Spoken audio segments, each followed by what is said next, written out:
Back here on the Cox Sports Report, we now take a look at the 6A Boys State Championship game at VCU. The Westfield Bulldogs putting their 25-game winning streak on the line against the defending state champion Colonial Forge Eagles. Jason John's team trying to get the repeat against a Westfield team coming off a triple overtime escape against Lansetown. Lansetown, the team that lost to Colonial Forge in last year's state final. And early on, Colonial Forge trying to identify their two main scorers, Winston Burgess inside and Marco Haskins, the wing who was the state player of the year. And there is Burgess with the putback jam.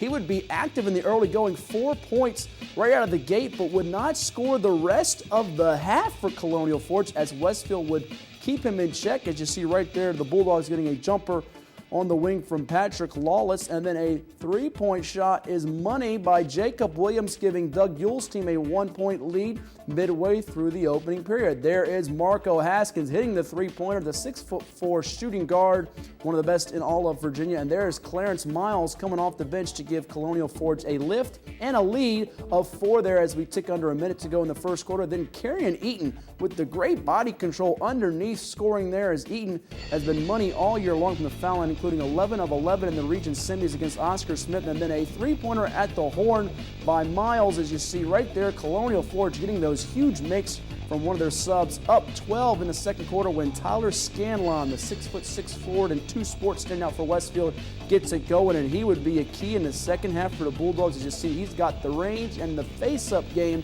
The small forward, who's a junior, with offers already on the table from George Mason and Rice. And again, he has the great touch there from three-point territory. A 9-point lead for Colonial Forge. Now only 6 as Jacob Williams strikes from the corner there. Westfield moving the ball well from the outside, inside there, but you see a turnover as the half ends. 31-25 in favor of the defending state champs from Colonial Forge. There's Blake Francis, the junior point guard, getting in on the act for Westfield. Only a 4-point lead. When Marco Haskins says, "Give me some of that," he knocks down the jumper, top of the key.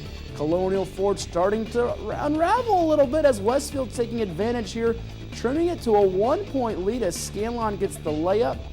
No tire legs at all for Westfield coming off that triple overtime game the night before, but what a clutch make that is for Colonial Forge right there by Winston Burgess. He was quiet there for much of the first half, and then a block there, Dikembe Mutombo style with the finger wave. He gets teed up, however, so that allows Westfield to hang in there when Burgess scores inside. A 3-point lead early in the fourth quarter, and that's when Westfield's offense would be really crisp as they get the jump shot to go there in the corner by Williams. And then it's Scanlon with the one-on-one matchup he likes, hitting the jumper there as Westfield takes the lead with 3:20 to go, 44-42, thinking they will close up the season on a 26-game winning streak. There is Blake Francis with the bucket underneath. A 4-point lead. Are the defending state champs going down? Well, not just yet. Marco Haskins misses. There is James Shellington, his younger brother, with the key putback, and Shellington, one of those subs that they would count on at the end. Here's Haskins, misses. Down 1. TJ Flood with the rebound. He misses. But there is Shellington with the go-ahead putback with 2.7 seconds remaining. The referees would put 3.2 back on the clock. One last chance for Westfield as the ball squirts away, and Colonial Forge celebrates an improbable back-to-back state championship win, 47-46 over Westfield. Burgess and Haskins with 12 points apiece. Scanlon, what a gritty effort in defeat, 23 points on 7 of 11 shooting as the Eagles finish out 26-2, two-time state champs. The Bulldogs 27-2 overall in a great 6A boys state final at VCU.